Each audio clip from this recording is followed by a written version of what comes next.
قتل کی راہ کو آسان کیا تھا۔ جب قابیل نے حابیل کے سر پہ پتھر مارا، حضرت حابیل جب شہید ہو گئے یا مر گئے، تو پھر آپ کے ذہن میں یہ وسوسہ ظاہر ہوا، یہ خیال پیدا ہوا کہ اس کو مار تو دیا ہے، لیکن اب اس کی لاش کو، اس کی میت کو چھپاؤں کیسے، اور اس کے جو جرم جو میں کر بیٹھا ہوں، اس جرم سے جو ہے وہ اپنے آپ کو محفوظ کس طرح رکھو۔ تو یہاں بھی اللہ کا قرآن یہ بیان فرماتا ہے کہ وہاں پہ بھی رہنمائی ہوئی، دو کوے آئے، وہ آپس میں لڑے، ایک کوہ مر گیا، دوسرا مارنے والا کوہ جو تھا اس نے زمین کے اندر اپنے پنجوں سے اور چونچ سے ایک گڑھا کھودا، اور گڑھے کے اندر اس مرے ہوئے کوے کو اس نے ڈال دیا۔ حضرت قابیل یہ منظر دیکھ رہے تھے، انہوں نے جب دیکھا کہ کوے نے اپنے مرے ہوئے کوے کو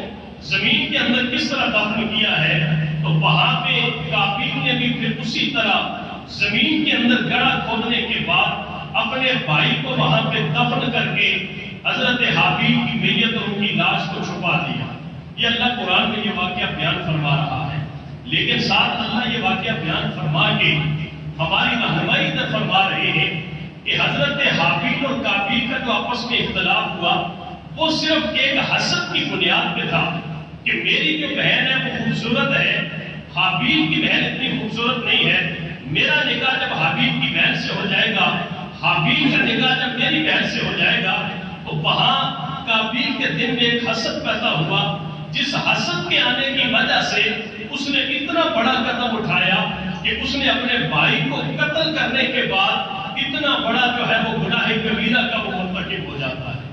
اب حضور نبی کریم صلی اللہ علیہ وسلم کی حدیث مبارکہ ہے کہ قیامت تک جتنے قتل ہوتے رہیں گے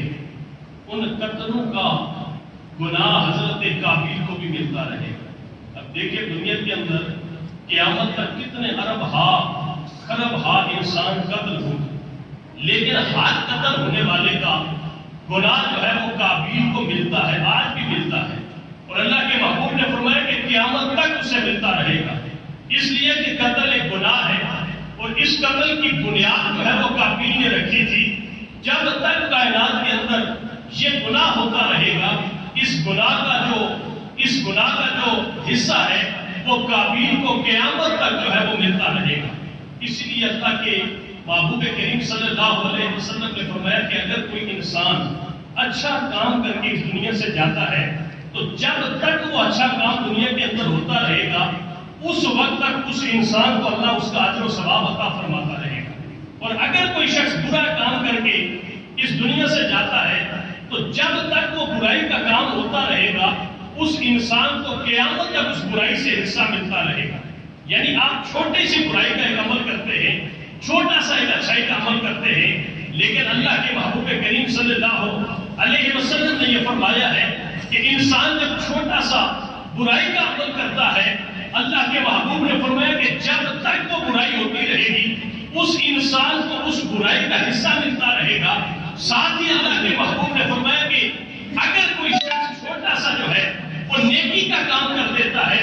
جب تک وہ نیکی کا عمل ہوتا رہے گا اللہ تعالیٰ اس انسان کو، جس انسان نے اس نیکی کی بنیاد رکھی تھی، اللہ تعالیٰ جب تک وہ نیکی کا عمل ہوتا رہے گا اللہ اس انسان کو اس نیکی میں سے حصہ عطا فرماتا رہے گا۔ تو یہ تو واضح طور پہ اللہ نے قرآن کے اندر بھی بیان فرما دیا ہے، وَمَن يَشْفَعْ شَفَاعَةً حَسَنَةً يَكُن لَّهُ نَصِيبٌ مِّنْهَا وَمَن يَشْفَعْ شَفَاعَةً سَيِّئَةً يَكُن لَّهُ كِفْلٌ مِّنْهَا۔ اللہ نے واضح طور پہ قرآن کے اندر بیان فرما دیا ہے کہ جو آدمی کسی اچھائی کی سفارش کرتا ہے جب تک وہ اچھائی ہوتی رہے گی اللہ تعالیٰ اس اچھائی کا حصہ اس انسان کو بھی عطا فرماتا رہے گا، اور اگر کوئی شخص کسی برائی کی بنیاد رکھتا ہے تو جب تک وہ برائی ہوتی رہے گی اس برائی میں سے بھی اس انسان کو حصہ ملنا شروع ہوتا رہے گا۔ یہاں پہ اللہ کے محبوب کریم صلی اللہ علیہ وسلم نے جو بیان فرمایا ہے کہ قابیل چونکہ پہلا انسانیت کا قاتل تھا، جب تک اس کائنات کے اندر قتل ہوتا رہے گا قابیل کو بھی اس قتل کا حصہ ملتا رہے گا۔ اب ہم نے یہاں پہ سوچنا یہ ہے کہ کیا کوئی ایسی برائی تو نہیں ہے جو میری وجہ سے معاشرے کے اندر پھیل رہی ہے، کیا کوئی ایسی معاشرے کے اندر کوئی ایسا گناہ تو نہیں ہے کہ جس گناہ کے پھیلانے کے اندر میرا بھی حصہ شامل ہو۔ ہر انسان نے یہاں پہ رک کے یہ سوچنا ہے کہ گناہ کوئی کر رہا ہو اور اس گناہ کا حصہ مجھے مل رہا ہو، اس سے بڑی بدبختی اور کیا ہو سکتی ہے؟ اور ہر انسان کو اس بات پہ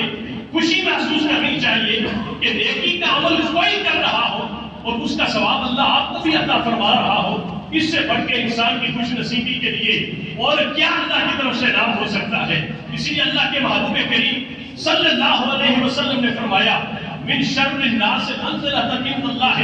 یوم القیامت عبد اذهب آخرته بدنیا غیرہ۔ اللہ کے محبوب نے فرمایا لوگوں قیامت کے دن اللہ کے نزدیک سب سے زیادہ بدبخت انسان وہ ہوگا جس انسان نے اپنی دنیا کے اندر رہ کے کسی انسان کی خاطر اپنی آخرت کو خراب کیا ہوگا۔ کسی انسان کے لیے دنیا غیر رہی، کسی اور انسان کی دنیا کے لیے انسان نے اپنی آخرت کو خراب کیا ہوگا۔ قیامت کے دن اللہ کی بارگاہ کے اندر وہ انسان سب سے زیادہ بدبخت ہوگا، سب سے زیادہ حفظ نصیب ہوگا کہ جس انسان نے دنیاوی زندگی کے اندر رہتے ہوئے کسی انسان کی دنیا کو بہتر بنانے کے لیے اپنی آخرت کو اس نے خراب کیا ہوگا۔ اسی طرح ہر انسان کے دل کے اندر بہت ساری بیماریاں ہوتی ہیں۔ جس طرح میں نے گزشتہ جمعۃ المبارک میں عرض کی تھی کہ غیبت ایک انسان کے دل کی بیماری ہے۔ غیبت کا تعلق انسان کے دل سے ہوتا ہے، انسان کے دماغ سے ہوتا ہے۔ ڈاکٹر آپ کو نہیں بتا سکتا کہ جناب آپ غیبت کی بیماری آپ کو لگ گئی اور آپ غیبت کی مرض کے اندر مبتلا ہو جائیں گے۔ کوئی آدمی آپ کو یہ نہیں بتا سکتا کہ جناب آپ غیبت کی مرض کے اندر مبتلا ہو گئے ہیں اور یہ غیبت کی مرض آپ کے دل کے اوپر اثر انداز ہو رہی ہے۔ یہ ہر انسان کے اندر دل کی وہ بیماریاں ہیں جن کو ہر انسان نے خود ہی ڈائگنوز کرنا ہے اور ہر انسان نے خود ہی ان بیماریوں کو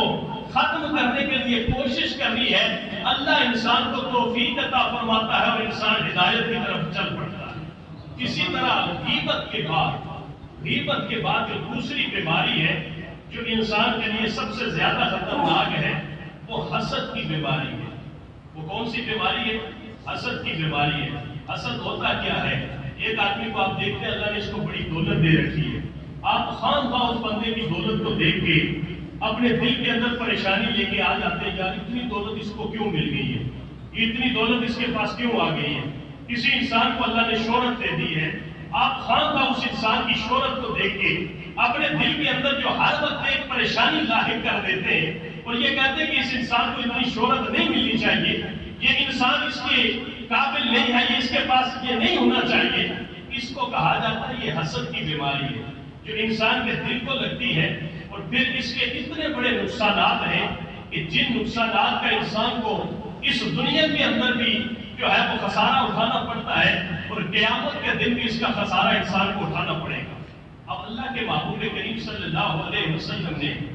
اس بیماری کے بارے میں کیا ارشاد فرمایا؟ اللہ کے محبوب نے فرمایا دبا الیکم داؤکم من قبلکم، کہ تم سے پہلے جو امتیں تھیں ان کے اندر جو بیماریاں تھیں وہ چند بیماریاں رینگتی ہوئی تمہارے اندر بھی داخل ہو گئی۔ ان میں سے اللہ کے محبوب نے فرمایا البغضاء والحسد هي الهالكة۔ اللہ کے محبوب نے فرمایا کہ ان بیماریوں میں سے ایک حسد کی بیماری ہے، دوسری بغض و عناد کی بیماری ہے